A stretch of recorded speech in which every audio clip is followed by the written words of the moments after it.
Selamat sejahtera dan rakan-rakan sekalian. Hari ini kumpulan kita akan membentangkan tajuk kita iaitu pelaksanaan dasar bagi meningkatkan kemahiran berbahasa Melayu dalam kalangan pegawai dan anak mereka di luar negara berdasarkan tugasan 2 yang kita telah lakukan. Seterusnya, ini adalah ahli-ahli kumpulan kami iaitu terdiri saya, Elijah, dan rakan saya Muhammad Syafriul Asram bin Junaidi. Seterusnya, baiklah, hari ini kita akan membentangkan disebabkan dalam tugasan dalam poster itu dalam usaha untuk memantapkan dan memperkukuhkan kedudukan bahasa Melayu yang kita tahu pihak kerajaan telah melaksanakan berbagai inisiatif termasuklah bagi mempertingkatkan lagi kesetaraan masyarakat kita tentang kepentingan penggunaan bahasa Melayu dalam kehidupan seharian kita.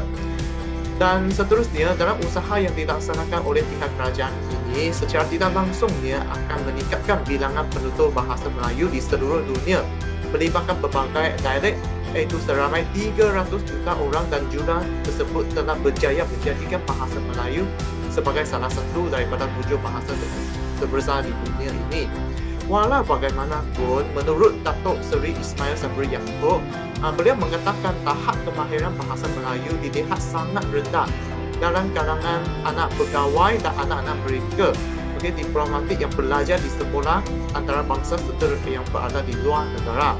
Maka beliau menganggap bahawa isu ini perlulah diselesaikan disebabkan isu ini merupakan salah satu isu yang sangat serius dan perlu diatasi dengan segera. Oleh itu, beliau telah bercadang agar bahasa Melayu wajar diwujudkan untuk pegawai dan anak-anak mereka yang berada di luar negara. Maka dalam pembentangan ini, kita akan mencadangkan apakah cadangan-cadangan atau strategi atau langkah bagi meningkatkan berbahasa Melayu dalam kalangan pegawai dan anak-anak mereka. Seterusnya, baik, sekarang kita akan membentangkan cadangan dalam melaksanakan dasar bagi meningkatkan kemahiran berbahasa Melayu sekiranya kita adalah sebagai satu Kementerian Pendidikan Malaysia. Seterusnya,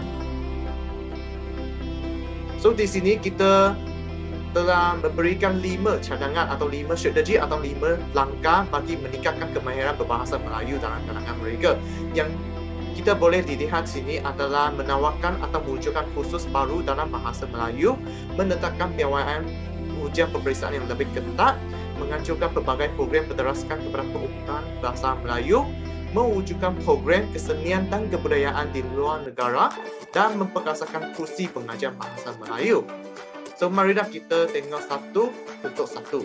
Seterusnya, yang pertama yang cadangan kita telah memberi adalah pihak kerajaan bolehlah menawarkan atau mewujudkan kursus baru dalam bahasa Melayu.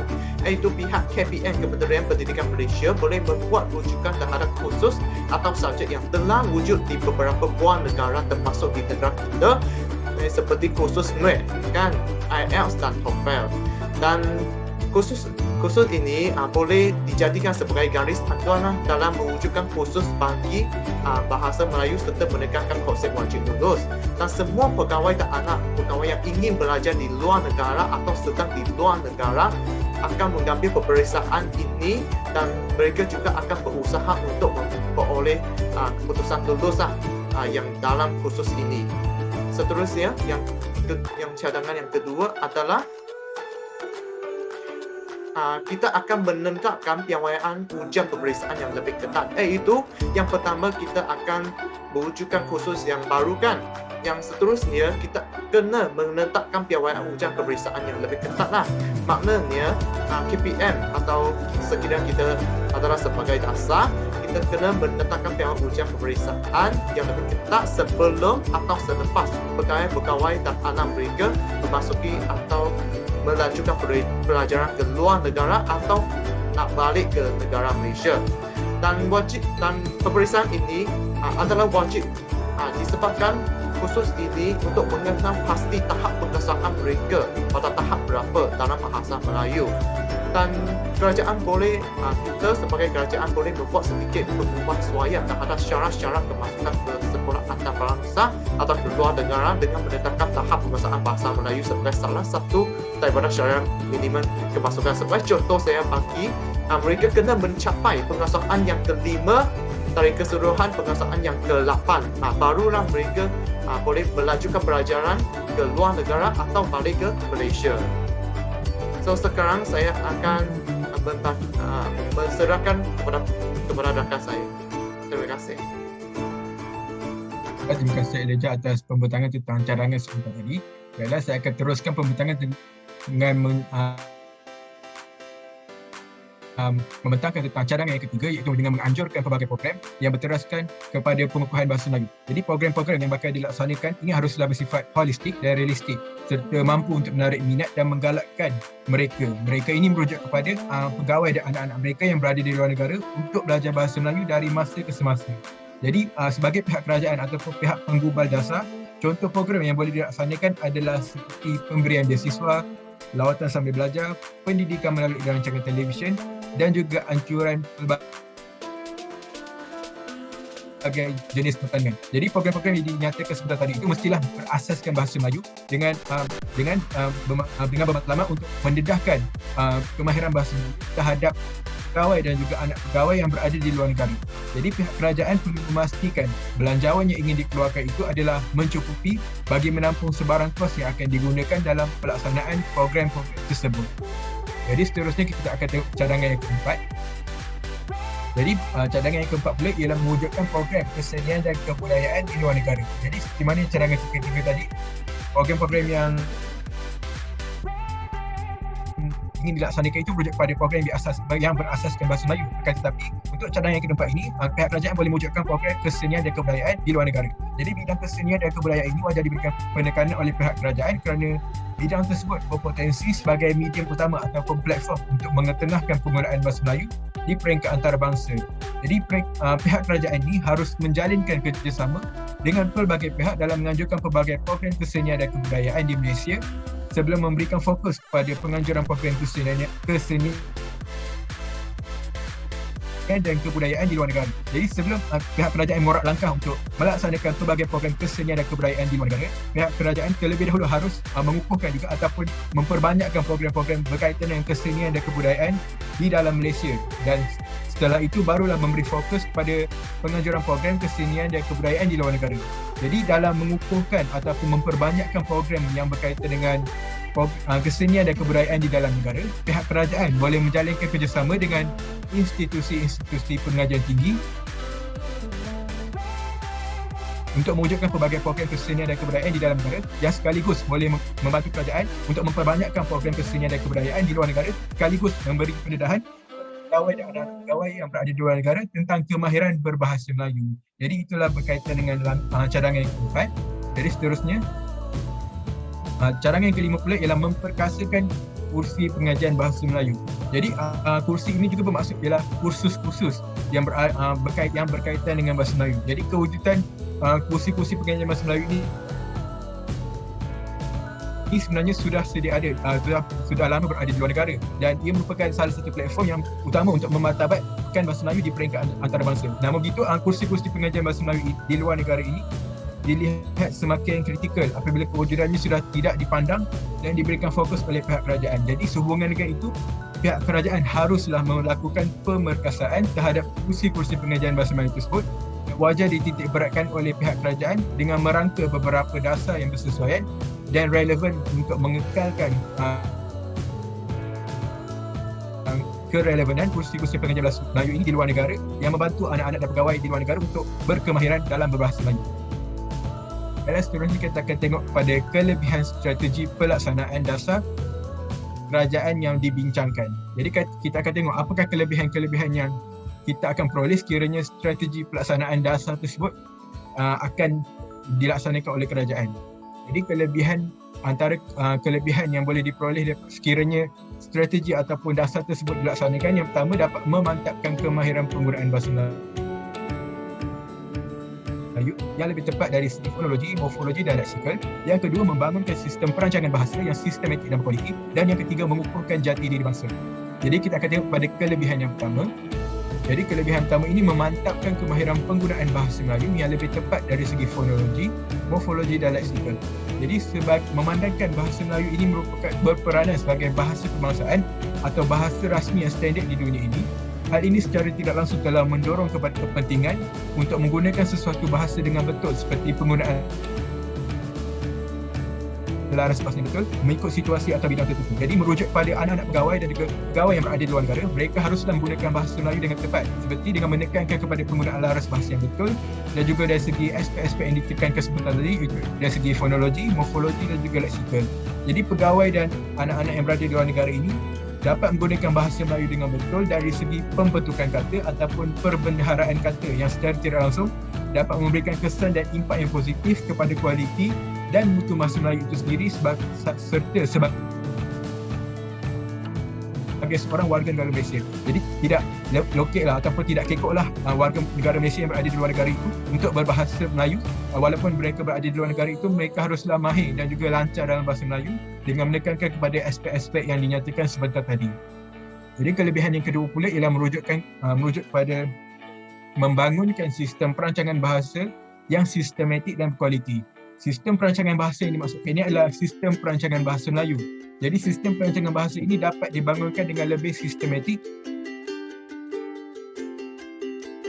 dan berkualiti dalam pelaksanaan dasar kerajaan dalam ataupun di luar negara. Jadi sekiranya strategi tersebut dilaksanakan, sistem perancangan bahasa Melayu itu akan menjadi tersusun dan boleh dijadikan sebagai satu panduan kepada kerajaan untuk mengenal pasti punca ataupun masalah yang berlaku terhadap bahasa Melayu, dan hal ini sekaligus dapat membantu kerajaan untuk merangka, memperbaiki dan membuat penambahbaikan semula terhadap sistem perancangan bahasa. Jadi sekiranya sistem perancangan bahasa tersebut dapat dipertingkatkan ataupun dapat ditingkatkan kualitinya, secara tidak langsung akan memberi impak yang positif juga kepada pegawai dan anak-anak pegawai yang berada di luar negara untuk menekankan penggunaan bahasa Melayu yang betul yang boleh membantu untuk meningkatkan sistem perancangan bahasa Melayu. Jadi itu sahaja daripada saya. Saya akan serahkan kepada Elijah untuk membentangkan kelebihan yang ketiga. Terima kasih. Baik, terima kasih Rio. So sekarang saya akan membentangkan kelebihan yang ketiga, iaitu mengukuhkan jati diri bangsa. So bagaimana mengukur jati diri bangsa menjadikan kelebihan? Disebabkan seperti mana yang kita semua maklum, konsep jati diri bermaksud yang merujuk kepada identiti atau ciri-ciri yang ditunjukkan oleh seseorang itu untuk melambangkan sifat peribadinya. Maka dalam konteks jati diri bangsa di negara kita bahasa Melayu yang sememangnya memainkan peranan yang sangat pentinglah dalam melambangkan jati diri bangsa sebagai rakyat Malaysia, dan kita sebagai rakyat Malaysia haruslah berupaya untuk memahami dan betul-betul menggunakan bahasa Melayu dengan baik. Dan pemupukan bahasa Melayu dalam kalangan bahasa Melayu ini sangat efektif untuk memastikan jati diri bangsa Malaysia itu terus utuh dalam kehidupan kita lah. Dan perancangan dan pelaksanaan ini akan memastikan keutuhan bahasa Melayu teruslah secara mampan dan terus relevan sebagai sebuah lambang atau identiti sebagai rakyat Malaysia.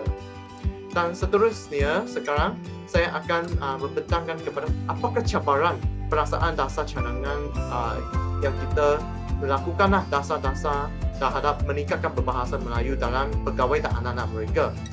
So, cabaran seterusnya. Dan cabaran kita juga memberikan 3 cabaran yang utama, iaitu apabila kita melaksanakan dasar-dasar ini, sememangnya kita perlukanlah anggaran kos kerajaan yang tinggi kan. Dan yang kedua adalah kekurangan guru bahasa Melayu yang berkemahiran atau kepakaran. Yang ketiga adalah cabaran bahasa Melayu dalam aspek globalisasi. So kita lihat cabaran yang pertama, iaitu anggaran kos kerajaan yang tinggi. So yang cabaran ini, pihak kerajaan perlulah mempertimbangkan kos kerajaan yang tinggi dalam pelaksanaan dasar kerajaan di luar negara. Disebabkan tugasan ini kita kena melakukan dasar ini di luar negara. So ini akan melibatkan kos kerajaan yang tinggi lah. Dan yang kedua adalah disebabkan tinggi disebabkan mempunyai di negara kita mempunyai nilai wang yang berbeza berbanding dengan negara kita, terutamanya di negara Singapura, Amerika Syarikat, Jepun dan sebagainya. Dan kos ini untuk mengupah dan melantik seseorang guru, pakar dan berkemahiran juga memerlukan perbelanjaan yang tinggi, memandangkan permintaan gaji yang ditawarkan adalah sangat tinggi berbanding dengan guru biasa. So dalam aspek kos perbelanjaan, kerajaan perlulah merangka dan menyusun perbelanjaan yang diperlukan bagi untuk mengelakkan hutang yang banyak untuk dalam membuat tasak ini. Dan seterusnya kita lihat cabaran yang kedua adalah cabaran kekurangan guru bahasa Melayu yang berkemahiran atau kepakaran. So cabaran ini bermaksudnya kita disebabkan bagaimana untuk meningkatkan kemahiran berbahasa dalam kalangan mereka. So kita kenalah melantik guru yang lebih kemahiran atau kepakaran. So di sini yang kita boleh lihat negara kita masih kekurangan guru-guru tersebut untuk meningkatkan kemahiran berbahasa Melayu dalam kalangan mereka, dan akan mengakibatkan hasil pembelajaran pelajar di luar negara dan tidak akan memuaskan atau tidak mencapai standard yang telah ditetapkan. Dan yang kedua adalah pihak kerajaan juga perlu menyediakan pelbagai program yang bersifat khusus bagi melatih guru-guru tersebut bagi menjadi guru tersebut lebih berkualiti dan berkemahiran dalam pengajaran mereka demi menampung kekurangan guru yang berkemahiran dalam mengajar bahasa Melayu di luar negara. Dan sekarang saya akan berserahkan balik kepada rakan saya. Terima kasih. Terima kasih Elijah atas pembentangkan tentang dua cabaran tadi. Sebenarnya saya akan membentangkan tentang cabaran yang ketiga. Jadi cabaran apa lagi yang kita hadapi sekiranya strategi ataupun dasar tersebut dilaksanakan oleh pihak kerajaan. Jadi cabaran yang perlu diambil kira ataupun perlu dititik beratkan oleh pihak kerajaan sekiranya melaksanakan strategi tersebut adalah cabaran bahasa Melayu dalam aspek globalisasi. Jadi seperti mana kita tahu, fokus kita adalah pada peringkat globalisasi, iaitu merujuk kepada pegawai dan anak-anak pegawai yang berada di luar negara, iaitu dengan memfokuskan kepada kemahiran mereka untuk berbahasa Melayu. Jadi dalam era globalisasi, bahasa Melayu ini sememangnya wajar untuk diperjuang dan dimartabatkan kerana bahasa Melayu ini merupakan bahasa yang memiliki kekuatan dalam pelbagai ilmu seperti dalam ilmu sains, matematik, kejuruteraan dan juga dalam bidang ataupun ilmu agama. Jadi bagaimana wujudnya cabaran bahasa Melayu dalam peringkat globalisasi ini? Jadi bahasa Melayu dalam peringkat globalisasi ini merujuk pada keutuhan bahasa Melayu itu sendiri, di mana keutuhan bahasa Melayu di peringkat global ataupun peringkat antarabangsa ini dilihat semakin terbuka akibat daripada pengaruh bahasa-bahasa asing yang semakin mendapat tempat dalam pelbagai bidang, dan hal ini secara tidak langsung telah menyebabkan bahasa Melayu ini sangat berpotensi untuk terus tenggelam dalam era globalisasi ini. Jadi ini merujuk pada penyataan saya sebentar tadi, di mana bahasa Melayu ketika dahulu merupakan bahasa yang mempunyai kekuatan kerana ia digunakan dalam pelbagai ilmu. Akan tetapi pada masa ini bahasa Melayu itu semakin diketepikan kerana kebanyakan ilmu-ilmu tersebut lebih memfokuskan kepada bahasa-bahasa asing, termasuklah bahasa Inggeris. Jadi cabaran bahasa Melayu dalam aspek globalisasi ini harus dititik beratkan oleh pihak kerajaan sekiranya ingin melaksanakan strategi tersebut. Jadi itu berkaitan dengan cabaran yang ketiga. Jadi kesimpulan daripada keseluruhan analisis kami terhadap pelaksanaan strategi tersebut, jadi kesimpulannya yang boleh dibuat daripada keseluruhannya adalah bahasa Melayu ini memang mempunyai peranannya tersendiri, terutamanya dalam membentuk identiti ataupun jati diri bangsa Malaysia, dan kedudukan bahasa Melayu itu sendiri sebagai bahasa kebangsaan dan tidak boleh disangkal itu juga jelas menjadi pendorong kepada kita untuk memperjuang serta memartabatkan bahasa Melayu, tidak kira melibatkan peringkat dalam negara ataupun peringkat antarabangsa. Jadi secara tidak langsung ataupun justru itu pihak kerajaan haruslah memberikan keutamaan terhadap usaha-usaha ataupun inisiatif-inisiatif untuk memartabatkan dan memperjuangkan bahasa Melayu. Jadi segala perancangan dan pelaksanaan dasar mengenai usaha untuk meningkatkan kemahiran berbahasa Malaysia ataupun berbahasa Melayu dalam kalangan pegawai dan anak-anaknya di luar negara ini wajar disokong dan dipertimbangkan oleh pihak yang berkaitan demi memastikan penguasaan bahasa Melayu itu tidak akan terus hilang dalam diri mereka.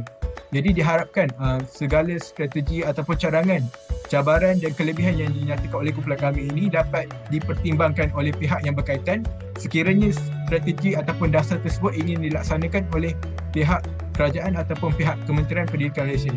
Jadi di akhir kata itu sahaja daripada kumpulan kami. Sekian, terima kasih. Terima kasih.